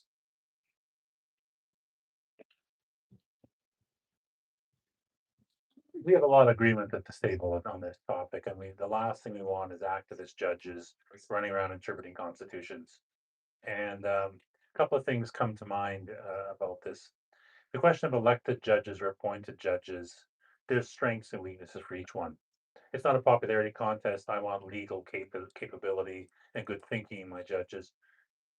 Us average folks are not always ideal for picking that out of a crowd of judges. So there's weaknesses in that. But appointments, the problem with appointments is who does the appointing. Always. And I tend also to think of the American system where there's a recommendation, we make Matt a judge, but then there's a grilling done by their Senate, where it's a public grilling, it's a public flogging sometimes. And yeah, it gets into a media circus, as Matt suggests, but I think there is merit to that. And it's certainly an option I would consider to say, we want to have qualified people check out the judges, not for ideological purity, but for competence and for their ability to adjudicate properly. That's for the court system Bruce described. I'm okay with that. I don't want 19 levels of courts. I don't want some process that the Star Chamber decides, well, Bruce will really adjudicate it in a good way for this case. So this is the way we can stop the petition from being counted by picking this idiot judge.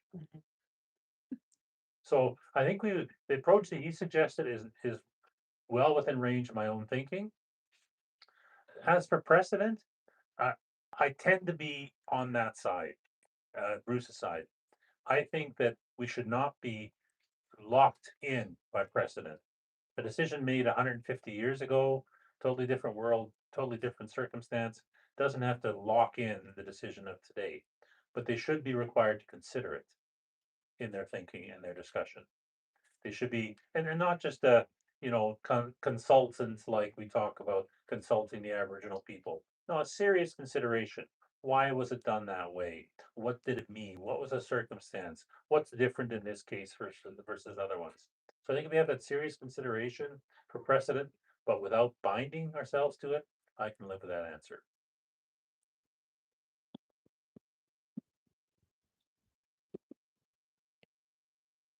Well, I set precedents yesterday that we end at 9. So I'm gonna make that binding. We're getting close to the end here, folks. Now, if your question didn't come up, don't worry, they're all being collected and passed on to all the gentlemen.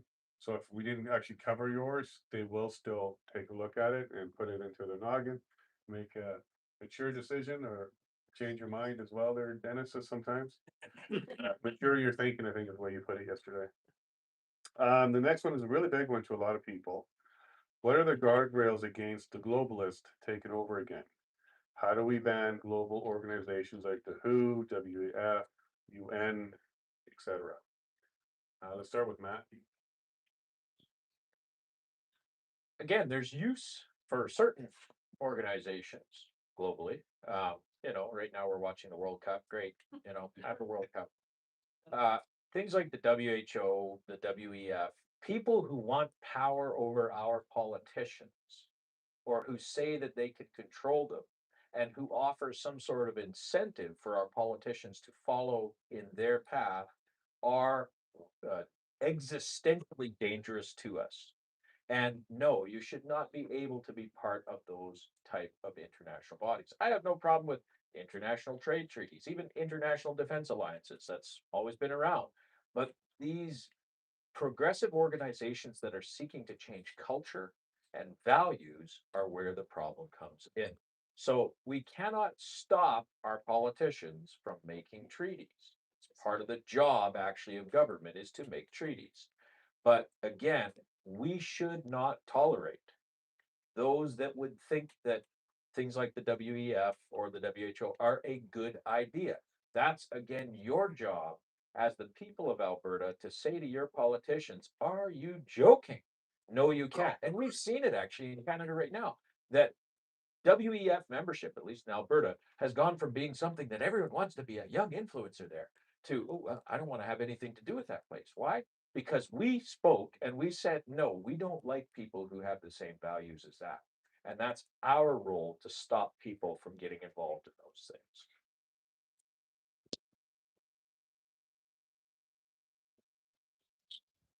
I think it's the Constitution's job to prevent people from getting involved in those things. And this is what I mean. I don't mean that they can't go and become an influencer with the WEF. I mean, I don't care what they do.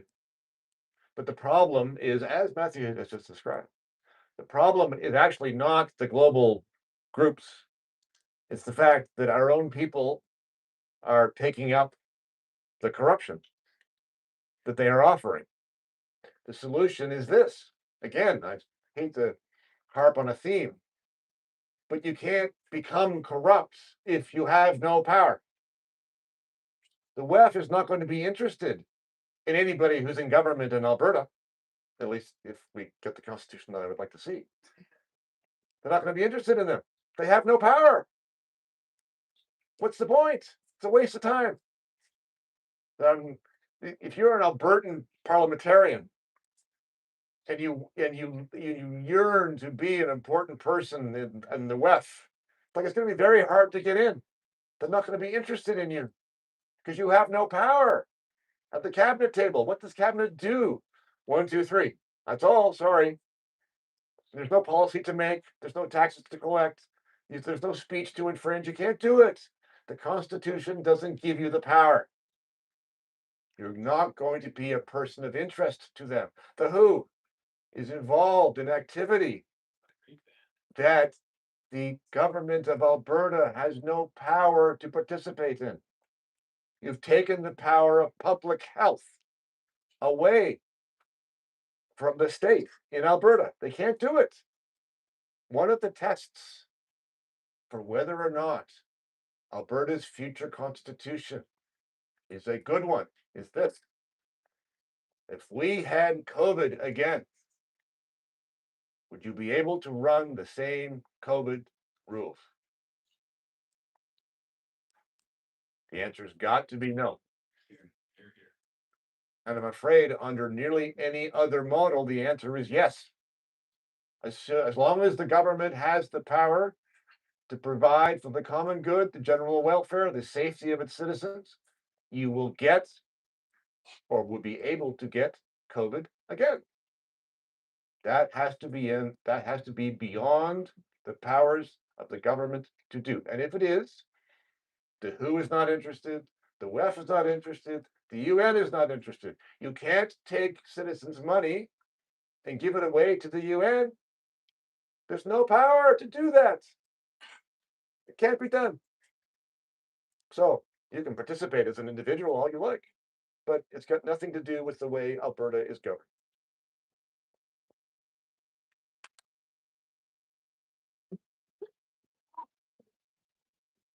That's the first time COVID and test was in the same sentence, and I nodded. So, this is a place where Bruce and I are in violent agreement. In that this is a place where there should be no force from any international organization on any law, operation, or procedure in the country of Alberta. It is prohibited. If we want to adopt a good law that happened to be invented by the WF, it's a decision made in Alberta by the Alberta legislature, subject to the Alberta Constitution, and only then can it be put into force. So the crap I see right now of, well, we'll follow the protocol of the WF for pandemics.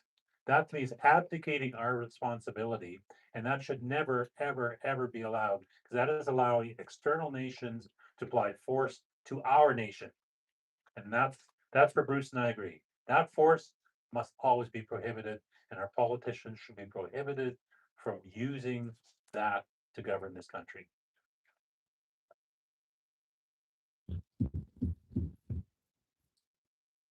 All right, so as we wrap up here, I've got 3 questions for the individual men. So this is just to be directed to one person. Dennis, is there another successful country who has a constitution that we can use as a draft within? Would this be an advantage or not? So I got asked that last night. I think, which constitution do I like? Short answer: I don't like any of them. They all have strengths and weaknesses. So, but the draft I know I put together is to pull in a number of elements from other places. There's some good ideas out there. they've been pulled in already. To some of the referendum ideas from the Swiss model, some of the basic law from the German model, a lot from the American model, and of course, some stuff here made in Alberta. So short answer is, I think we can do it better by building though on the knowledge of those other nations and applying it to ourselves. And I think that is a way we can get an improvement on the past.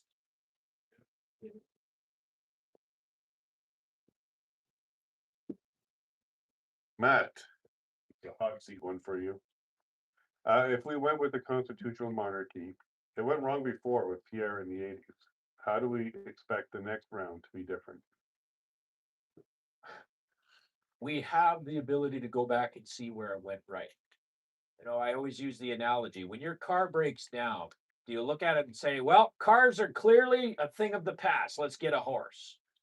No, you fix the car, because an automobile is still a good form of transportation. We can see in the not so distant past when our form of government worked well, where it was responsive to people, where it was not controlled by a bunch of activist judges, where Pierre Trudeau's dirty, rotten Charter of Rights and Freedoms could not be used to steal your rights and your freedoms. So rather than saying, let's rebuild everything, or well, it didn't work before, so it won't work again, let's go back and see what went wrong. Oh, we allowed a populist person to ride a wave of Trudeau mania right into office and then make a bunch of dumb decisions and camouflage them. He only got away with the charter because we weren't educated enough. Like Bruce said, everyone went, oh, a charter, that sounds like a good idea. I love rights, I love freedoms. We got to be aware that there are people who will be willing to twist and take control of our form of government, and we have to resist it by having a respect and a knowledge of what we have and how it should remain.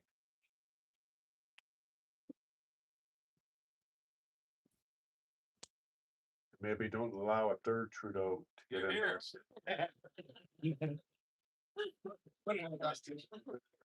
That's the one exception, right, by name. So for Bruce, there's a couple here, but they kind of all relate. Okay. So in Bruce's model, could there be a situation where one person's rights conflict with another person's? And if so, how do they handle that? Could you describe life in your constitution? Basically the same thing. Okay. And then, Bruce, I love your ideas and true freedom. Do you think Albertans are ready for the personal responsibilities that come with true freedom? Uh-huh. Okay. Yeah, thanks. Give that to the Ontario guy. On that last question, look, I don't know. You would know as well as I do. Some people, a lot of people, I think the answer is yes. Some people, the answer is going to be no. Too bad. Too bad. We're trying to describe a situation where your only obligation is not to interfere with other people. If you can't do that, sorry, what are we supposed to say? To Ontario. They probably be more at home there. Let's talk about rights for a minute, because that's part of the question. You know, what are the boundaries of rights?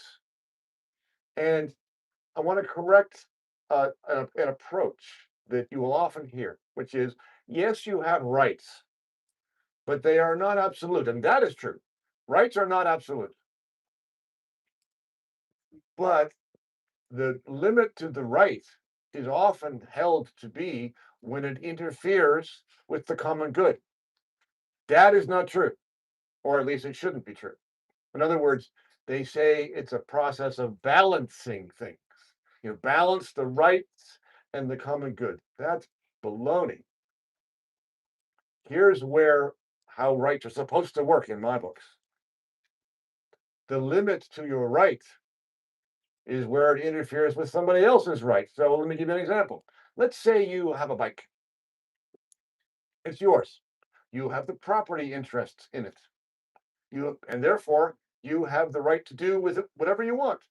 You can sell it, you can destroy it, you can ride it, you can do whatever you want. But you cannot ride it down the sidewalk into other people, because those people have the right to be free from your force. Okay? That's a situation where you might say, well, there's a conflict between the rights. There actually isn't a conflict between the rights. Because you are exercising the rights that you think you have over the bike in a way that is violating the rights of other people. Now, you might get a situation where you think, okay, so which right trumps in this situation? But I think my experience has been in the most situations, that is not a problem, just like in the situation that I described. Okay, but do not accept the other version of things, which is, well, yes, you have freedom of speech until it infringes the common good. If that's true, you don't have a right to free speech. And the courts love, and governments too, love to play the language of balancing rights and the common good. If you see that, that means they are distinct, they are setting aside your right in pursuit of this amorphous thing called the common good.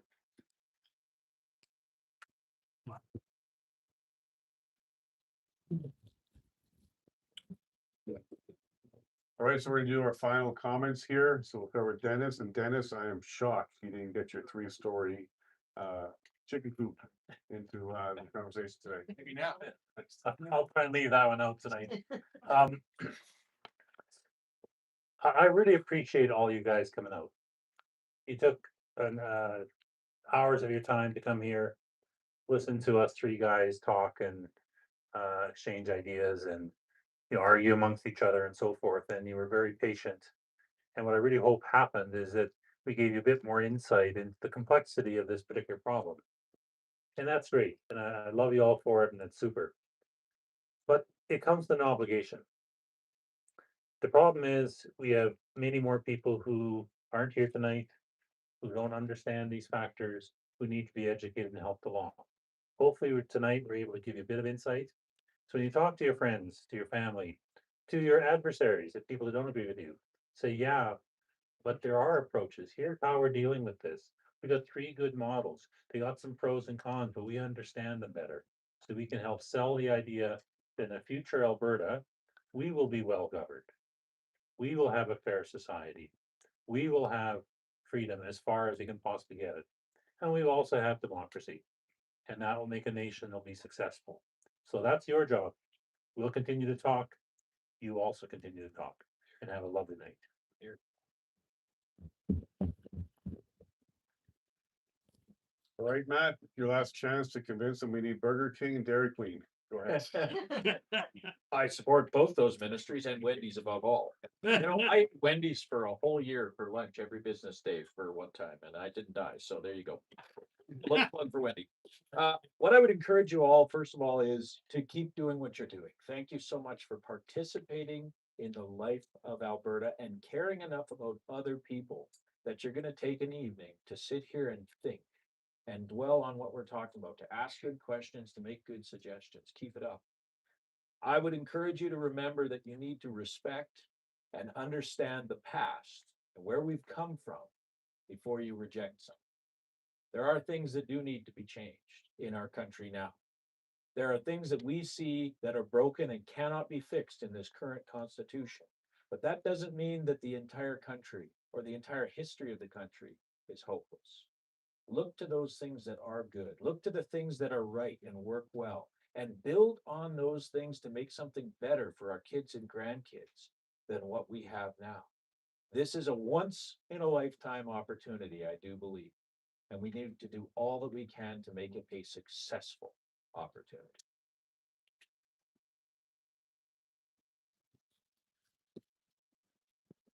Then Bruce, let's explain to them why we don't listen to Ontarians except Bruce. That was very well said.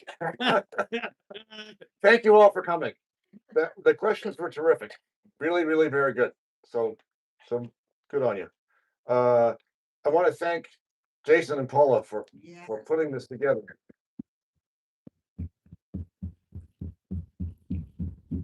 And for inviting us to do it. And I love you two guys. And I really enjoy talking to them. I learn a lot every time that I do. So thanks to the two of you. I want to end with this. You may be familiar with Lord Acton's famous quote, the one that always cited, which goes, "Power tends to corrupt, and absolute power corrupts absolutely." And usually people focus on the second part. Absolute power corrupts absolutely. And they think, well, yeah, it makes sense, right? So we can't have absolute power. It seems obvious. But people often look over the first part. And the first part was power corrupts. Power corrupts. And if you take that seriously, that means you can't have people with power. Now, that's a big ask. How are you going to have a governing system with people without power? Now, that may be impossible to do purely. There's always going to be some power somewhere in a system of governance. You need somebody to enforce the law. But the objective is to get as close as you can to avoiding Lord Acton's warning that power corrupts as little power as possible in as few hands as possible. That is the objective. Thanks for coming.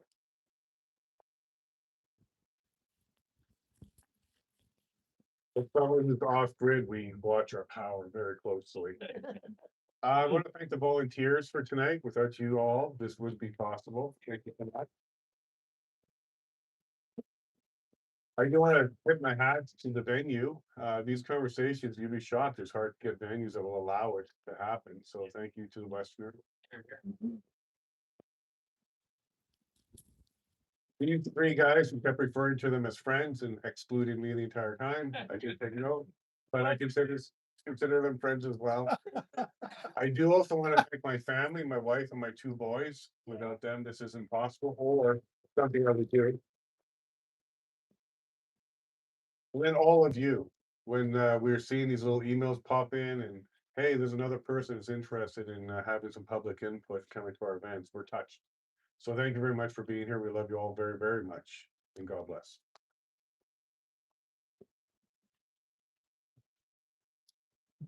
Did I say something? You just did.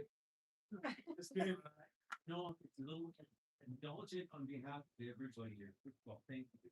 Yeah. But I wanted to say to you three gentlemen, to not make the mistake that you only have to pick one monument that's in a box.